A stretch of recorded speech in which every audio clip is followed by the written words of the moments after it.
2부 예배를 통해서 여러분과 함께 인물 시리즈로 은혜 나누고 있습니다. 오늘은 그 말도 많고 탈도 많은 삼손에 관한 이야기입니다.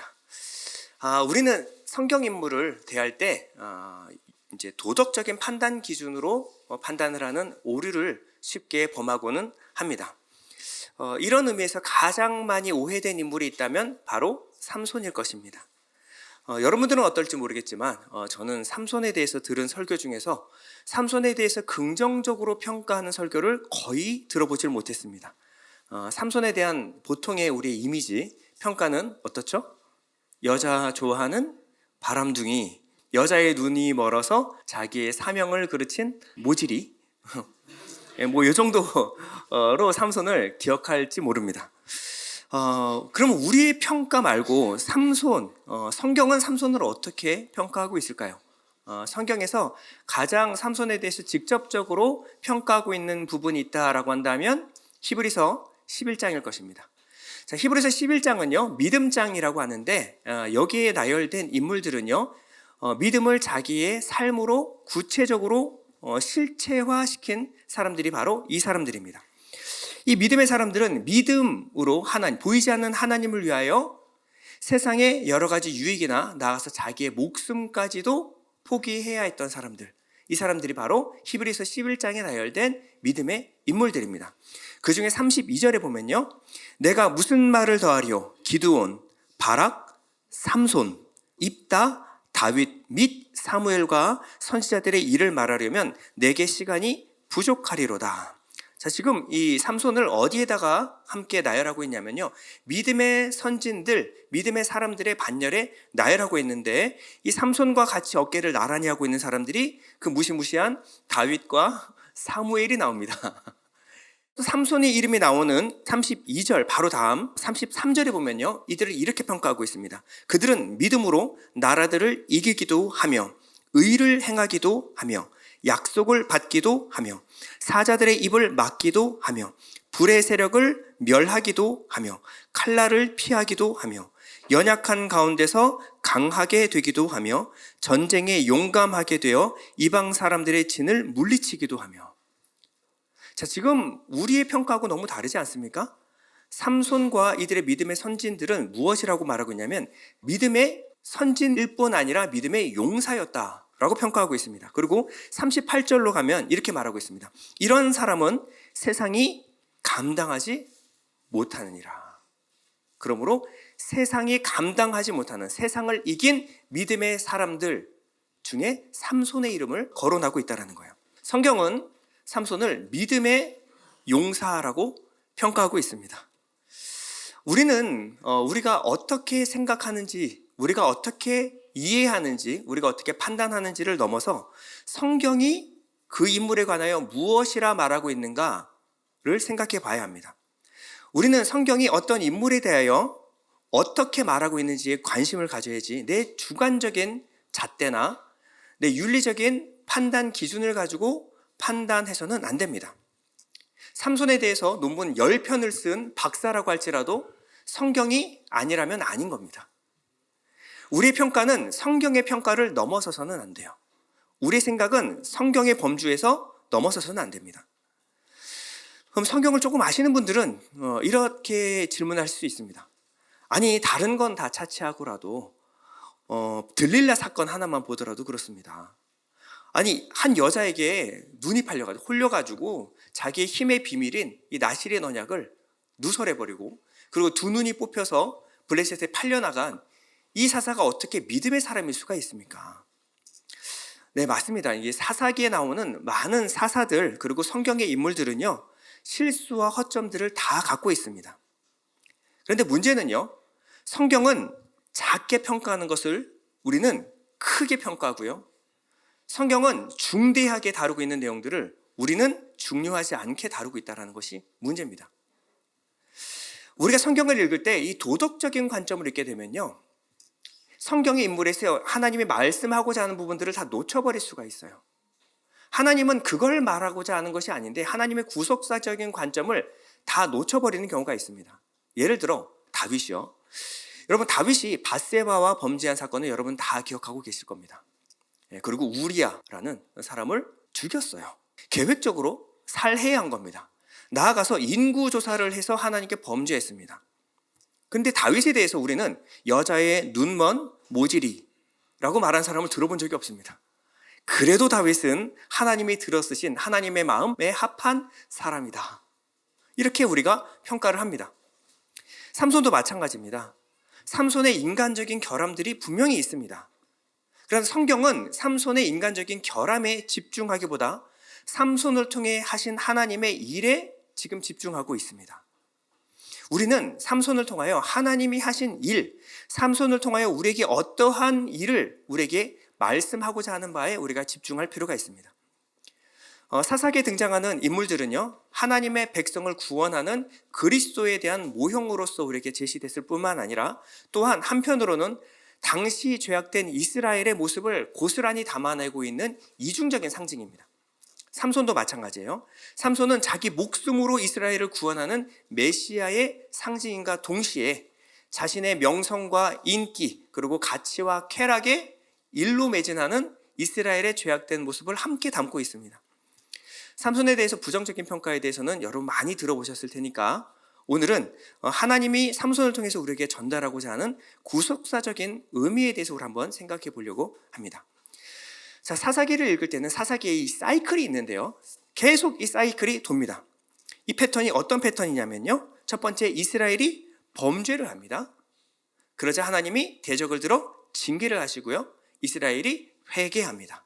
그리고 하나님은 사사를 통해서 그들을 구원해 내십니다. 그리고 이스라엘은 또 범죄하고요. 그리고 또 다시 징계를 받습니다. 회개하고요. 또 구원을 받습니다. 그리고 또 범죄합니다.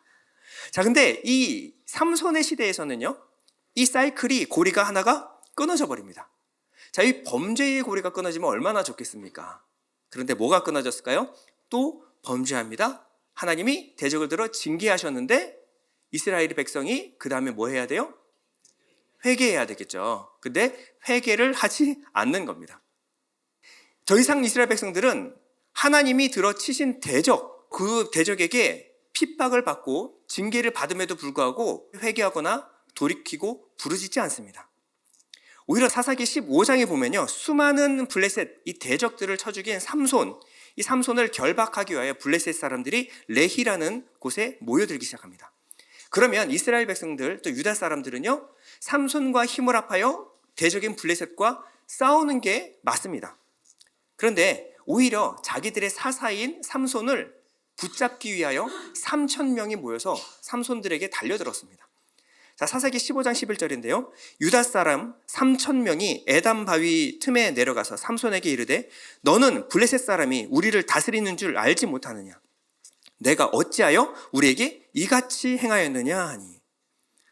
성경에서 참 황당한 장면 중에 하나입니다. 지금 블레셋 대적과 싸우는 것이 아니고요, 자기들을 구원하라고 하나님의 기름 부어 보내신 사사를 지금 잡아다가 블레셋에 바치려고 하고 있습니다. 이스라엘은 블레셋과 화친을 맺었을 뿐만 아니라 블레셋화 되어버린 거예요. 그래서 삼손이 없어졌으면 좋겠다라고 생각한 겁니다. 이스라엘 백성들에게는요, 그 대적이 블레셋이 아니었습니다. 이스라엘 백성들의 골칫거리는 블레셋이 아니라 삼손이었어요. 하나님의 백성이 대적들과 싸우기를 포기해버린 겁니다. 그리고 대적들과 적당히 타협하며 살아가기를 선택한 거예요. 하나님의 백성이라는 정체성을 포기해버렸습니다. 그리고 대적 블레셋과 손을 잡고 블레셋화 되어버린 이스라엘 백성들을 보여주고 있는 겁니다. 죄, 그리고 죄된 세상과 적당히 타협하며 살아가는 지금의 그리스도인을 정확하게 보여주고 있는 모습입니다. 삼손은 이런 시대에 홀로 싸우던 사람이었습니다. 이스라엘 모두가 하나님을 거역하고 하나님께 회개하지 않고 세상과 한통속이 됐을 때 오직 삼손만 계속해서 그들과 분란을 일으키고 그들과 싸우고 있었습니다. 여기서 우리는 삼손에 대한 세 가지 큰 오해를 풀면서 스토리를 풀어나가도록 한번 해보겠습니다. 자, 삼손에 대한 대표적인 오해가 있습니다. 첫 번째 오해, 삼손은 여자를 좋아하던 바람둥이였다. 자, 이게 첫 번째 삼손을 생각하면 떠올리는 오해라고 할 수 있습니다. 자, 16장에 보면 삼손과 들릴라, 라고 하는 유명한 이야기가 나옵니다. 자, 이전에 삼손이 결혼했던 블레셋 여인은, 그리고 기생은 삼손이 블레셋을 치기 위한 방편으로 들어쓴 사람입니다. 성경을 자세히 읽어보면 성령이 임해서 블레셋 여자와 결혼을 하고, 이 결혼으로 인해서 블레셋에는 굉장히 큰 재앙이 임합니다. 그 결혼으로 인해서 삼손과 블레셋이 끊임없는 전쟁을 하게 되고, 삼손이 블레셋을 쳐서 멸하는 수단이 된 것이 무엇이냐면 블레셋 여인과의 결혼이었습니다. 그러나 들릴라는 삼손이 진심으로 사랑한 여인이었습니다. 자, 들릴라는 어떤 여자였을까요? 사사기 16장 4절인데요. 여러분 다 같이 한번 읽어보겠습니다. 시작. 삼손이 소렉 골짜기에 드릴라라라 이름하는 여인을 사랑하매. 이것이 들릴라에 대한 소개입니다. 자, 들릴라는 소렉골짜기의 여자였습니다. 자, 소렉골짜기가 어딜까요? 자, 소렉은 삼손의 고향인 이 소라에서 얼마 멀리 떨어지지 않은 유다 땅입니다. 유대인의 땅이에요. 블레셋 땅이 아니라 유대인 땅에 사는 유대 여자입니다. 그리고 들릴라라는 이름은 음탕한, 연약한 이름이라는 뜻의 세머, 이스라엘 말입니다. 자, 이스라엘 땅에 사는 이스라엘 이름을 가진 여자가 바로 들릴라였어요. 그렇기 때문에 블레셋의 5 성읍들의 성주들이 와서 들릴라에게 거래를 하죠. 삼손의 힘의 근원, 그 비밀을 내게 알려주면 각 고래 성주들이 은 1100세겔씩을 주겠다. 5 고을이니까 총 5500세겔을 주겠다라는 거예요. 1세겔은 보통 노동자들의 4일치 월급입니다. 그러면요, 지금으로 하면 대충 20억을 주겠다라는 겁니다. 20억을. 블레셋 여자라고 한다면 블레셋 성읍의 성주들, 왕들이 와서 이렇게까지 큰 돈을 지불할 필요가 없을 겁니다. 명령하면 되죠. 그런데 블레셋 여자가 아니었기 때문에 큰 돈을 주고 거래를 하는 겁니다. 네 민족의 사사를 이 돈을 받고 팔아라, 이겁니다. 자, 정리하면요, 들릴라는 블레셋 여인이 아닙니다. 현재 블레셋과 작당해서 자신의 구원자인 사사를 블레셋에 팔려고 하는 이스라엘 백성을 상징하는 인물이 누구냐면 들릴라입니다. 들릴라는 돈에 매수되어서 삼손을 팔려고 했어요. 자신을 너무나 사랑하는 이 남자를 돈 때문에 대적들의 손에 넘기려고 했습니다. 그런데 삼손은 뭐가 이 여자가 좋다고 바보같이 이 여자를 사랑하되 끝까지 사랑합니다. 너무 바보 같은 모습이 자꾸 보이는데요. 왜냐하면 들릴라의 계획은 3번이나 실패로 돌아갑니다. 들릴라의 의도는 너무나 얕았어요. 머리가 좋은 여자가 아닙니다. 삼손은 농담처럼 얘기했어요. 아, 칡으로 묶으면 나 못 풀려나와.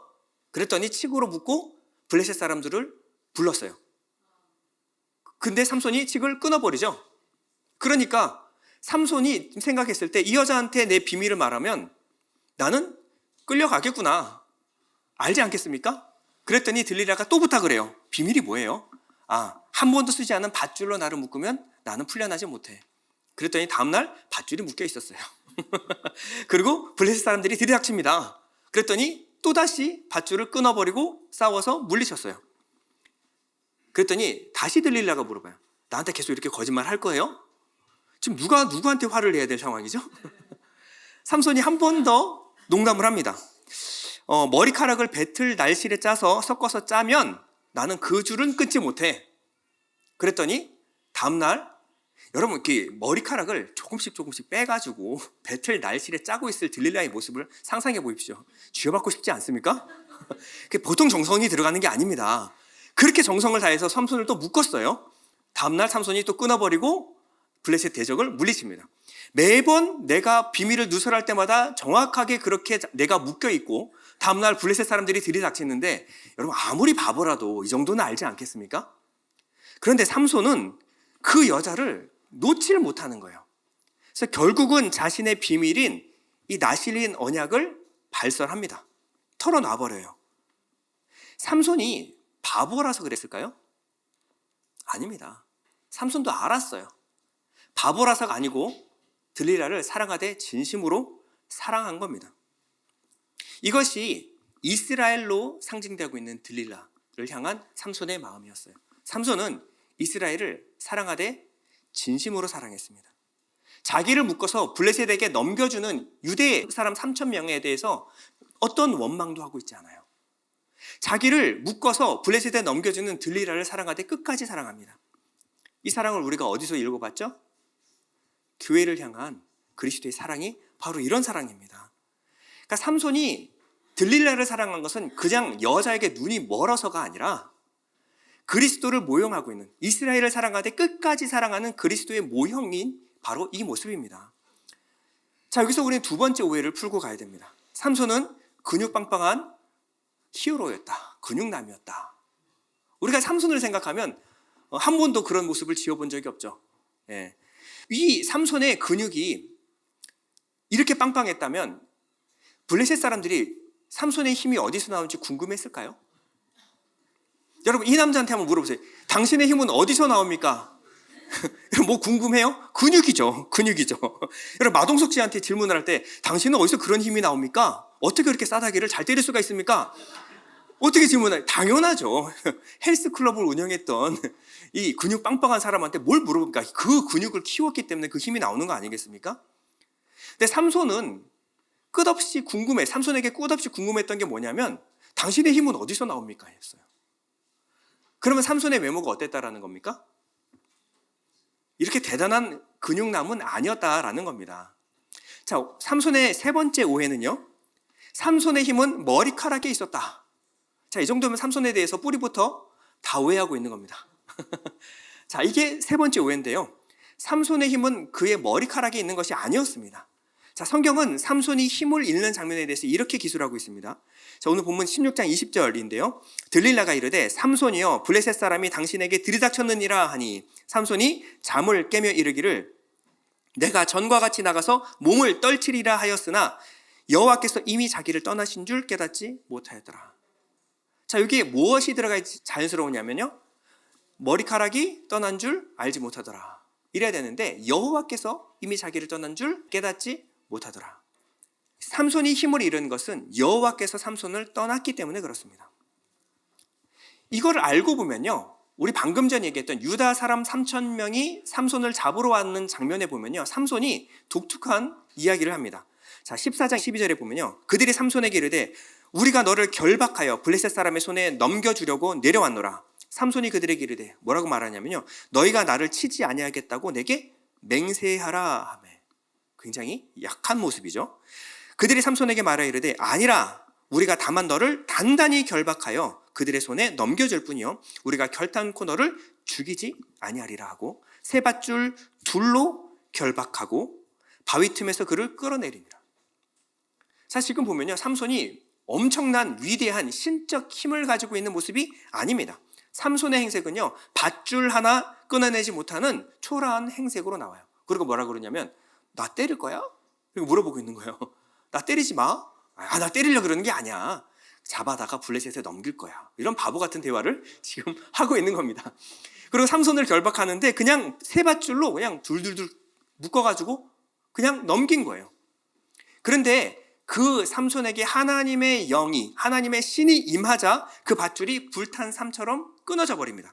14절에 보면요, 삼손이 레이의 이름에 블레셋 사람이 그에게로 마주 나가며 소리 지를 때 여호와의 영이 삼손에게 갑자기 임하심에 그의 팔 위에 밧줄에 불탄 삼과 같이 그의 결박되었던 손에서 떨어진지라. 삼손이 나귀의 새 턱뼈를 보고 손을 내밀어 집어들고 그것으로 1,000명을 죽이고 라고 나와 있어요. 자, 그러고 나서 성경을 읽어보면요, 삼손이 힘을 쓸 때마다 여호와의 신이 삼손에게 임하매 라는 이야기가 반드시 붙어 있습니다. 그러니까 삼손의 힘은 머리카락에 있었던 것이 아니라 하나님이 부어주신 성령을 힘입었을 때 그 능력이 나타났다라고 성경은 말하고 있는 거예요. 자, 하나님께 기도하여 힘을 얻는 것. 삼손이 마지막에 힘을 쓸 때도요, 어떻게 기술하고 있냐면요, 16장 28절입니다. 삼손이 여호와께 부르짖되 이르되 주 여호와여 구하옵나니 나를 생각하옵소서. 하나님이여 구하옵나니 이번만 나를 강하게 하사 나의 두 눈을 뺀 블레셋 사람에게 원수를 단번에 갚게 하옵소서 하고, 삼손의 힘은요, 여호와의 힘, 성령을 힘입는 데 있었고요, 성령을 힘입는 원칙은요, 삼손이 하나님께 부르짖었더니 그랬더니 하나님의 성령이 임함으로 신적 능력을 행하게 되었다. 이겁니다. 그러면 왜 성경은 삼손이 머리카락이 밀린 후에 힘을 못 쓴 것처럼 하나님의 신이 떠난 것처럼 기술을 하고 있는 걸까요? 머리카락에 무언가 이유가 있지 않겠습니까? 네, 삼손이 머리에 삭도를 대지 않은 이유가 있습니다. 이것이 바로 하나님과 삼손이 맺은 나실인 언약입니다. 삼손의 머리는 힘을 상징하는 것이 아니라 하나님과 삼손 사이에 맺은 언약을 상징하는 것입니다. 자, 16장 17절에 보면 삼손이 진심을 드러내어 그에게 이르되 내 머리 위에는 삭도를 대지 아니하였나니 이는 왜냐하면 내가 모태에서부터 하나님의 나실인이 되었습니다. 만일 내 머리가 밀리면 새 힘이 내게서 떠나가고 나는 약해져서 다른 사람과 같으리라. 자, 머리가 밀리기 전에 더 강조하는 것이 뭐냐면 나실인 언약입니다. 이 나실인이라고 하는 것은 나지르라는 말인데요, 거룩하게 구별되다라는 말이에요. 이 단어는 출애굽기, 레위기, 민수기에 엄청 많이 나오는 단어입니다. 우리나라 성경에는요, 구별되다, 거룩하다, 나실인 여러 가지 이야기로 나오기 때문에 이것이 다 다른 단어처럼 우리가 읽을 수 있지만 이 모든 단어가 한 단어, 나지르예요. 나지르. 중요한 것은 이 나지르는요, 제사장의 머리에 쓰는 관을 나타낼 때도 이것을 나지르라고 말합니다. 출애굽기 29장 6절인데요. 그의 머리에 관을 씌우고, 제사장의 머리에 관을 씌우고 그 위에 거룩한 패를 더하고, 레위기 8장 9절인데요. 그의 머리에 관을 씌우고 그 관 전면에 금패를 붙이니 곧 거룩한 관이라. 여호와께서 모세에게 명령하신 것과 같더라. 자, 원어로 보면 나지르 다 나지르예요. 자, 제사장의 머리에 무엇을 쓰냐면 나지르를 썼다, 나실인을 썼다, 거룩을 썼다라고 하는 거예요. 이 제사장의 관이 바로 나지르입니다. 나실인이 머리를 깎으면 안 됐던 이유는 제사장이 머리에 관을 써야만 했던 이유와 동일한 이유입니다. 제사장의 관 위에는요, Holy to 야훼, Holy to 저호바라는 글이 적혀 있습니다. 무슨 말이냐면요, 여호와께 구별되어 드려진 자. 이 사람은 이제 하나님께 구별되어 드려진 자입니다 라는 표식이 바로 제사장의 관이었다라는 거예요. 하나님께 구별되어 드려진 자를 통하여 하나님은 당신의 영광을 나타내시겠다라고 하나님이 언약하신 겁니다. 자, 이 관을 썼다라는 것은 내 머리 위에, 내 위에 하나님이 계시다. 다른 말로 하면 하나님이 지금 나와 함께 계시다라는 표식이었습니다. 나신의 상징인 이 머리는요, 내 머리 위에는 하나님이 계시다, 하나님이 나와 함께 계시다 라는 표식으로 머리를 자르지 않은 것입니다. 하나님은 자신의 놀라운 능력을 삼손의 대단한 근육도 아니고 뼈도 아니고 머리카락에 언약을 맺으셨어요. 신체 중에 가장 연약한 부분이 있다면 바로 머리카락입니다. 머리카락이에요. 이 머리카락으로 하나님은 나실인 언약을 맺으십니다. 무슨 이유일까요? 하나님은 삼손의 가장 약한 것을 들어서 하나님의 가장 강한 것을 드러내기를 좋아하셨다라고 하는 것입니다. 이것이 바로 삼손이 가지고 있는 힘의 역설이라는 거예요. 이방인들은 이 역설을 이해할 수 없는 겁니다. 그러나 그리스도인들은 너무 많이 들어서 익숙한 말 아닙니까? 우리의 약함을 들어 하나님의 강함을 나타내시는 그리스도인의 능력의 비밀이 어디 있습니까? 바로 나실인 언약인 거예요. 이 백성은 내가 구별하여 나의 것이다, 이 연약한 사람을 통하여 하나님의 능력을 나타내겠다. 이것이 바로 하나님이 우리와 맺으신 언약이라는 거예요. 삼손은요, 들릴라에게 결국 팔려서 블레셋에 넘겨지게 됩니다. 두 눈이 뽑히고 그리고 맷돌을 돌려야만 했습니다. 삼손은 아주 비참한 삶을 살게 되었어요. 두 눈이 뽑혔기 때문에 칠흑 같은 어둠이었습니다. 여기가 어딘지, 도대체 무엇을 위해서 어디까지 언제까지 이 일을 해야 되는지 알 수도 없는 칠흑 같은 어둠 가운데 살아야만 했습니다. 블레셋 사람들은요, 눈이 뽑히고 맷돌을 돌리고 있는 삼손을 구경하기 위해서 몰려들었습니다. 구경하고 조롱하고 비아냥거렸어요. 블레셋 사람들이 할 수 있는 모든 말과 행동으로 삼손을 비난했습니다. 근데 삼손은 아무것도 할 수가 없었어요. 칠흑 같은 어둠 속에서 그냥 맷돌을 계속 돌리는 것. 그러나 그 모든 비아냥되는 소리는 귀로 다 들어야만 했습니다. 자, 블레셋의 조롱과 비웃음은 참을 수 있었습니다. 근데 삼손 마음 가운데 용서할 수 없는, 참을 수 없는 것은 바로 이스라엘의 사사로 부름받은 자신을 배신하고 초계같이 버려버린 들릴라, 그리고 들릴라로 상징되어지는 이스라엘, 용서할 수가 없었습니다. 삼손은요, 이스라엘을 사랑하되 진심을 다해서 사랑했습니다. 하나님의 능력을 힘입어서 이스라엘을 위하여 싸운 거예요. 그러나 이스라엘은 삼손을 블레셋 손에 넘겨주었고, 그리고 결국 자신의 두 눈은 뽑혀버리게 되었습니다. 삼손은 안구 없는 눈으로 매일 울어야만 했습니다. 어느 날 별 생각 없이 손을 들어 머리를 만졌는데 머리털이 자라는 것을 느낄 수가 있었습니다. 물론 이전같이 치렁치렁하고 아름다운 머리털은 아니었어요. 늘 수고하고 일했기 때문에, 그리고 머리털이 짧게 자랐기 때문에 돼지털같이 뻣뻣한 머리털이었을 것입니다. 22절인데요. 그의 머리털이 밀린 후에 다시 자라기 시작하니라. 머리털이 밀리면 자라는 게 당연하죠. 성경은 근데 이것을 기록하고 있어요. 이것이 우리가 놓치고 있는 하나님이 우리에게 말하고자 하는 비밀입니다. 삼손은 자신의 머리털이 자라는 것을 보고 통곡하기 시작했습니다. 왜 통곡했을까요? 이 머리털에 담긴 의미를 알기 때문에 그렇습니다. 머리털은 하나님이 이스라엘 향한 하나님의 임재의 상징이었습니다. 머리털이 다시 자라나고 있는 것은 하나님이 이스라엘 향한 하나님의 임재가 다시 회복되고 있다라는 상징이었습니다. 삼손은요, 이제 더 이상 이스라엘을 사랑하지 않습니다. 삼손은 자신의 모든 것을 다 놔버렸어요. 근데 여전히 삼손을 이스라엘을 붙들고 있는 것이 있습니다. 그것이 바로 하나님의 사랑입니다. 하나님의 임재, 하나님의 은혜는 여전히 이스라엘을 놓지 못하고 또다시 자라나고 있었어요. 빛 한 점 없는 그 바닥에서 삼손은 이스라엘을 향한 하나님의 마음을 느끼기 시작했습니다.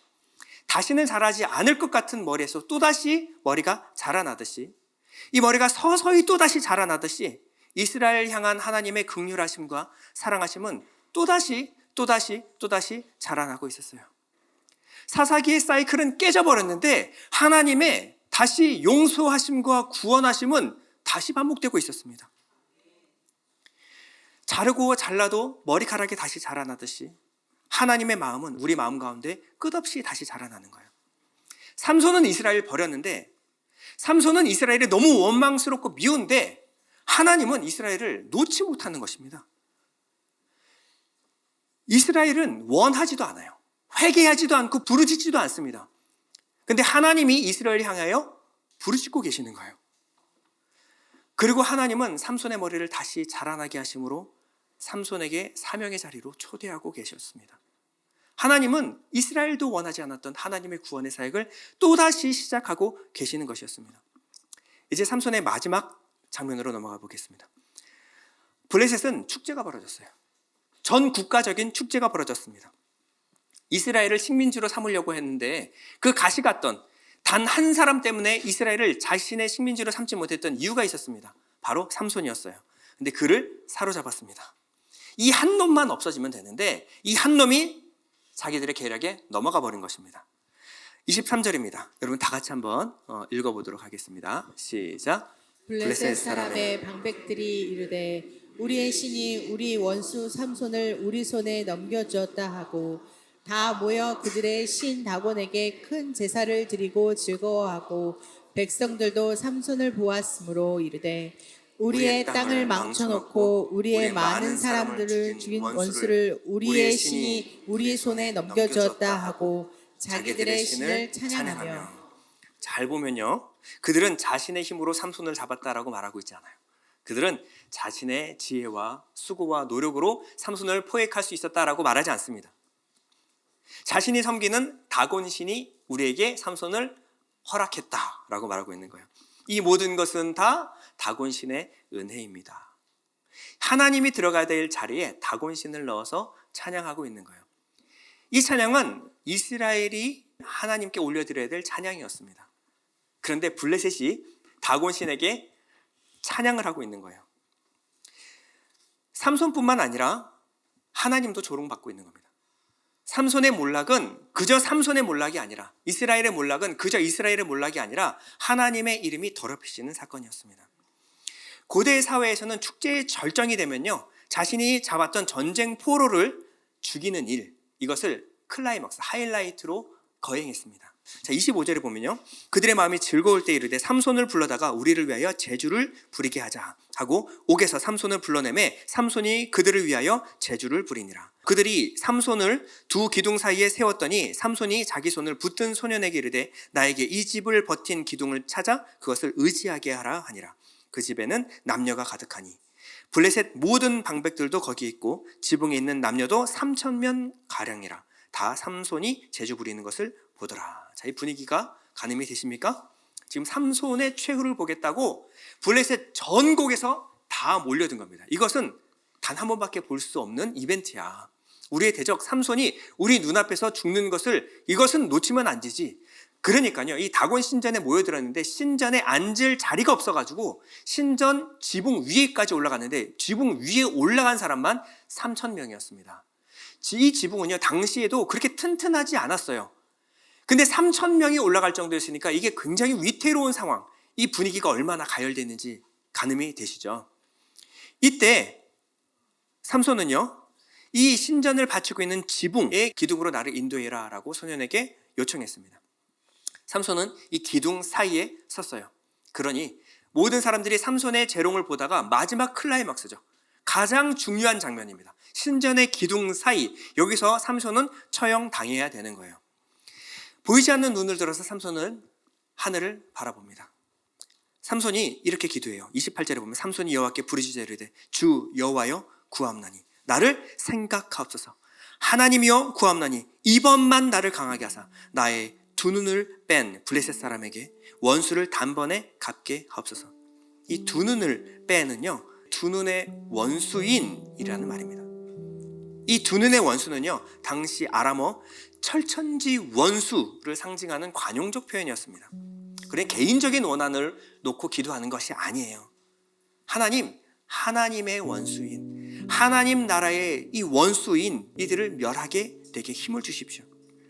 삼손이 이렇게 부르짖었습니다. 하나님, 이번 한 번만, 제발 이번 한 번만 나를 강하게 하사 당신의 이름을 모독하고 당신의 백성을 미혹하는 이 하나님의 원수를 갚게 도와주시옵소서.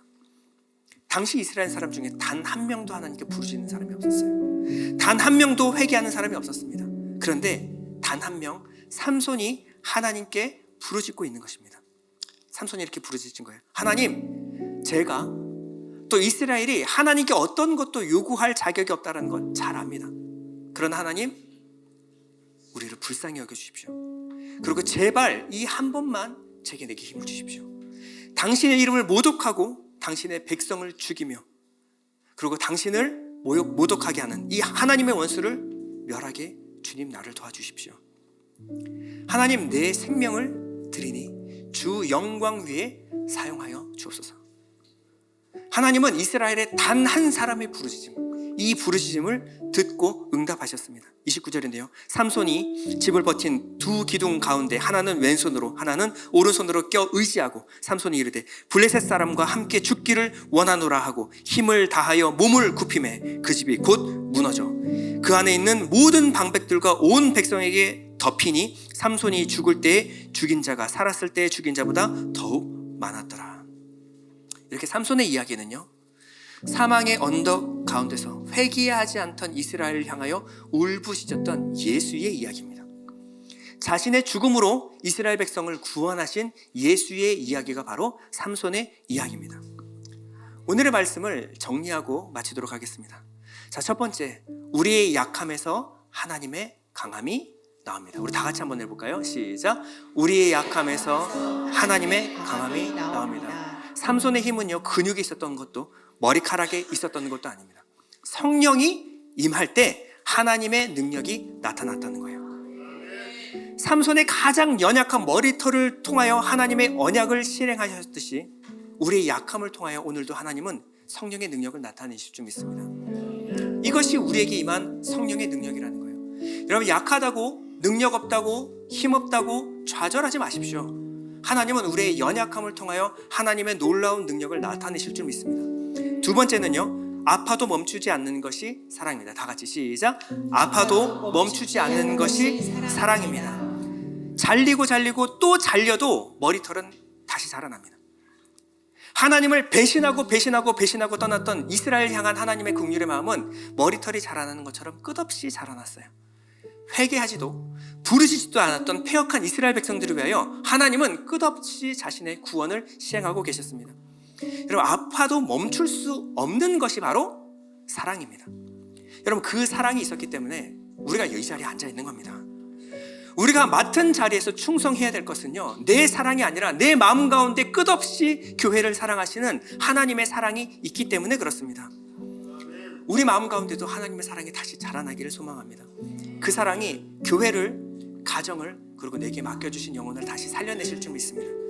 마지막으로 세 번째, 부르짖을 때 능력이 나타납니다. 다 같이 시작. 부르짖을 때 능력이 나타납니다. 삼손은 세속화된 세상과 끝없이 싸우는 유일한 사람이었어요. 홀로 싸웠어요. 아무도 회개하지 않을 때 혼자 회개했고 혼자 부르짖었습니다. 단 한 사람 삼손의 부르짖음을 하나님은 귀 기울이셨어요. 하나님, 우리를 불쌍히 여겨주십시오. 제발 한 번만 내게 힘을 주셔서 당신의 능력의 통로로 나를 사용하여 주십시오. 하나님, 제발 이번 한 번만 내게 능력을 더하여 내가 감당할 사명 감당하게 해주십시오. 하나님, 제게 단 한 번만 당신의 힘을 주셔서 제게 맡겨주신 영혼 사랑하게 해주십시오. 여러분, 오늘도 이 기도를 드리는 사람을 하나님이 주목하여 보고 계십니다. 그리고 이 기도를 응답하여 여러분들에게 성령의 능력을 부어주실 줄 믿습니다. 우리 잠시 기도하겠습니다. 기도하는데, 하나님, 제발 한 번만 내게 힘을 주십시오. 그래서 내게 맡겨주신 자녀 사랑으로 양육할 수 있는 마음 허락해 주시옵소서. 하나님, 제발 내게 힘을 주셔서 내게 맡겨주신 남편, 아내 사랑하게 해주십시오. 주님, 제게 능력을 주셔서 이 교회를 사랑하게 해주십시오. 우리 잠시 기도하겠습니다. 아버지,